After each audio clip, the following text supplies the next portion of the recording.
Hello' everyone. চ' ৰাতিপুৱা মই গা পা ধুই আহি গ'লোঁ। চ' এতিয়া ভাবিছোঁ বোলো ৰুমটো অকণমান চাফা কৰি লওঁ।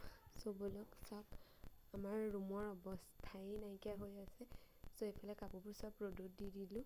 চ' ৰ'দৰ পৰা আনি বিচনা বোলো চব পাৰি লওঁ, যিহেতু এইকেইদিন পথাৰলৈ গৈছিলোঁ বাবে মোৰ অকণমানো সময় নাই মানে কাম কৰিবলৈ।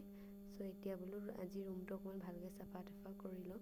চ' এইফালে ৰুমটো চাফা কৰাৰ পাছত বিচনা পাৰাৰ পাছত এতিয়া মই বোলো আলনাডালৰ অৱস্থাটো চাওকচোন, মানে য'তে ত'তে কাপোৰ পৰি আছে। চ' আলনাডালো বোলো জাপি লওঁ। চ' আলনা চালনা জাপি এয়া ৰুমটো চাফা হৈ গ'ল। চ' এতিয়া মই যাওঁ ভাত খাবলৈ। চ' ভাতত আছে আজি কচু দাইল আৰু মাছৰ পিটিকা। চ' এইফালে চাওকচোন, আজি মোক মানুহজনে দুটা ফুলৰ পুলিও আনি দিলে। চ' ৰুব লাগিব। চ' আজিলৈ ইমানেই, বাই বাই।